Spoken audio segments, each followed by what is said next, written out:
እውቀታችን እንዳይወሰድብን እንዳይሰለብ ገንዘባችን ጤንነታችን እድላችን እንዳይወሰድ ባለበት እንዲቀመጥ መጸለይ ያለብን አንድ ጸሎት አለ። አንደኛ ከእውቀት ጋር ከሆነ መልክአ ዑራኤል ወይም ድርሳነ ዑራኤል መጸለይ ነው። የእውቀት መልአክ ስለሆነ የእውቀት መልአክ ነው ስንል ዝም ብሎ አይደለም። ልጆቻችሁ ትምህርት ቤት ፈተና በሚበዛባቸው ሰዓት በሚጨነቁ ሰዓት ዑራኤል ቤተክርስቲያን ሄደው እንዲጠመቁ ምንም እንኳን ቅዱስ ቁርባኑ የክርስቶስ ቢሆንም ዑራኤል ቤተክርስቲያን ሄደው አስቀድሰው ቆርበው ቅዳሴ ጸበል እንዲጠጡ ማድረግ ከእውቀት ጋር የተገናኘ ማንኛውም አይነት ነገር ሲያነቡ ምንም ሲሉ የዑራኤልን ጸበል እየጠጡ እቤታቸው ላይ ያርጉ የተጠመቁ በመልካም መልኩ መኖር እውቀትን ያሳድጋልም ያጸናልም። አይወሰድብንም፣ አይሰለብብንም። የመርሳት ችግርን ሁሉ ያስወግዳል።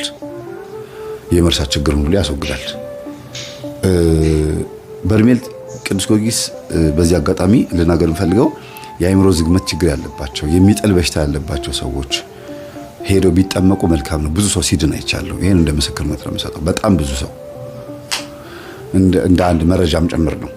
እሺ ሌላው ሀብት ንብረቶቻችሁ እየወደሙ እየተሰለበባችሁ ልክ እንደ እውቀት እየጠፋባችሁ ከሆነ ሀብት ንብረቶቻችሁ ልጆችም ጭምር ማለት ነው መልክአ ሩፋኤል ነው የሚጸልየው። መልክአ ሩፋኤል በቃ በእርግጥ አባካኝ ሆነን እኛ ገንዘቡን እንደፈለግን እየመዘዝን ሰይጣን አባከነብኝ ማለት የለብንም። ግን ምኞቶቻችንና ፍላጎቶቻችንን ሰብስበን መቀመጥ የምንችለው መልካም መልኩን ስንጸልይ ነው። በየቀኑ ጣፋጭ የሚበላ በየቀኑ ልብስ የሚገዛ በየቀኑ በየጊዜው በየሳምንቱ አዳዲስ ልብሶችን የምትገዛ ወይም ደግሞ ሁሉ አማረሽን ገበያ አታውጣት አይነት ነገር ከሆነ ያን ስሜት የሚያመጣው መንፈስ በመልካም መልኩ ነው የምንመታው፣ በድርሳኑ ነው የምንመታው፣ የሩፋኤልን ጸበል በመጠጣት ነው።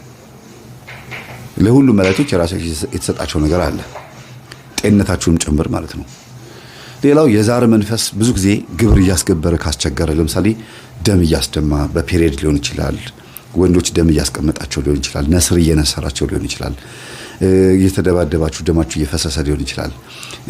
እንደገና ደግሞ ቁስል እያመጣ ከክበከክ እያደረገ ህመም እያመጣ ግብሩን የሚፈልግ የቤተሰብ የዛር መንፈስ አለ። ብዙ ጊዜ በሽታ የለዋወጠ ቤት ውስጥ የሚያንከባለል ሊቀ መላእክት ቅዱስ ገብርኤልን ጠሩት። መልካም መልኩን ጸልዩ፣ ድርሳኑን ጸልዩ፣ ጸበሉን ተጠመቁ። ይሄ በድርሳን ማነው በመጽሐፈ ሄኖክ ላይ ስልጣን ተሰጥቶታል። ለሁሉ መላእክት ስልጣን ተሰጥቷቸዋል። በእባቡ ላይና በጊንጡ ላይ ማለት በዛሩ ላይ ሾም ያለው ተብሎ የተባለው ማን ነው? ቅዱስ። ሁሉም እኮ ዛሩ ያባረራሉ፣ ግን ይሄ ስልጣን ድርሻ አለው የየራሳቸውና ቃልቻውን ይሄ ጨሌ ምናምን የሚባለው ነገር በሙሉ ብትንትኑን የሚያወጣው ቅዱስ ገብርኤል ነው።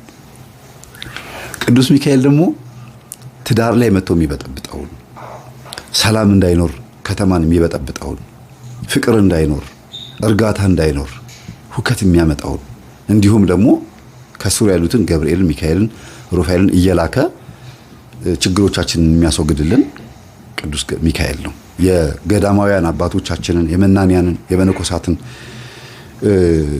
ስጋ ፍትወት ሲመጣባቸው ስክን የሚያደርግላቸው የሚያበርድላቸው በስግደት በጾም በጸሎት እንዲበረቱ ሰዓቱን ጠብቀው ተነስተው እየቀሰቀሰ 9 ሰዓት ላይ እንዲጸልዩ የሚያደርግ ሌሊቱን ሙሉ በጸሎት እንዲተጉ በገዳም የመጽናት የመታገስ አንድ ነገር የመቻል የመቋቋም ቻሌንጅ የማድረግ ስልጣን የሚሰጥ ቅዱስ ሚካኤል ነው። በጣም በጣም ታጋሽ ግን ዝም ይላል። ሚካኤል አርመመ ወገብርኤል ተደመነ የሚለው ወረቡ ራሱ ሲወርቡ አባቶቻችን ሚካኤል ታገሰ፣ ዝም ማለት ጸጥ አለ። አርመሞ ማለት ዝምታ ማለት ነው። ገብርኤል ግን ተገረመ ሲል ምን ማለት ነው? እንዴት የፈጠራቸውን አምላካቸውን ይሰቅላሉ ብሎ ሰይፉን ከሰማይ ወረወረ ነው የሚለው።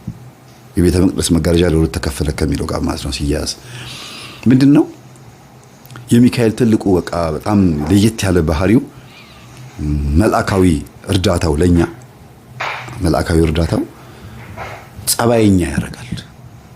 በጣም ትህትና ያላቸው ሰዎች ብዙ ጊዜ ከቅዱስ ሚካኤል በረከት አግኝተዋል። በተክሊል ተጋብተውም የሚበጣበጡ ባለትዳሮች ካሉ ጸልዩላቸው በመልክአ ሚካኤልና በድርሳነ ሚካኤል። በቁርባን ተጋብተው በተክሊል ተጋብተው ቤት ውስጥ ብጥብጥ የሚያደርጋችሁ ሰው ካለ ያወቃችሁትም ሰው ይኖር ያላወቃችሁትም ሰው ይኖር አጋልጥም በሉት። ከዚህ ቤት ማጥፋ ሚስጥሩን ግለጥልን ካላችሁት ያወጣል። ሰላም ነው የሚፈልገው ቅዱስ ሚካኤል ባለበት ቦታ ላይ እርግጥ ፍሎ ይሄ ደስ የሚል እንዴት ነው አንዳንድ ወንዝ ቦታ ላይ የሚሄዱ ሰዎች እኮ ውሃው ሲወርድ ሲያዩት ደስ ይላቸዋል አይደለም? በጣም እየተገላበጠ የሚመጣ ውሃ እኮ እንዴ ብላችሁ ነው የሚሸሹት። እና ረጋ ያለ ነገር ነው እና ጥልቀት ያለው ውሃ ከላይ ረጋ ያለ ነው። ፍሬ ያዘ የስንዴ ዘለላ ይላሉ አባቶች፣ አንገቱን ይደፋል። ትትና ያለው ሰው ዕውቀት ያለው ሰው ዕውቀቱ መንፈሳዊ የሆነ ምግባሩ ከዕውቀቱ ጋር ከመንፈሳዊት ጋር ያስተሳሰረ ሰው ትትና ያለው ለማለት ፈልገው ነው። እና ብዙ ጊዜ እንደዚህ አይነት ነገር ካጋጠማችሁ መልክአ ሚካኤል ጸልዩ፣ ከቅዱስ ሚካኤል ጋር ተቀራረቡ። የመቅበዝበዝ የመጨነቅ ዝም ብሎ የመፍራት ማታ ማታ የመባተት ካለ መልክአ ሚካኤል ጸልዩ ወይም ድርሳነ ሚካኤል ጸልዩ። እንደገና ደግሞ ቅዥ ያለ ንግግር ቶሎ ቶሎ የመለፍለፍ ከተናገራችሁ በኋላ ዋጋ የሚያስከፍል ቃላት ከተናገራችሁ በኋላ ዋጋ ከፍላችሁ በቃ ብዙ ትንሽ ከገባችሁ መልክአ ሚካኤል ጸልዩ። ሰከን ብዙ ማዳመጥን ትንሽ መናገርን ያስተምራል ይባላል ቅዱስ ሚካኤል። ስትናገሩ ድምጸታችሁ ራሱ የተስተካከለ ይሆናል። የተገራ ንግግር ይሆናል። ሰው የሚያስደነግጥ ሳይሆን ሰውን የሚስብ ይሆናል። እርጋታ ያለው ንግግር ብዙ ጊዜ ሰዎችን ይማርካል ይባላል። እነዚህ የመሳሰሉ አካባቢዎች ያሉትን ነገሮች ቅዱስ ሚካኤል ሰዎችን ይመግባል፣ ያገለግላልና ከበረከቱ ከእርዳታው ከዚህ እርዳታው በረከት እናገኝ ዘንድ መልክአ ሚካኤልን ጸልይ።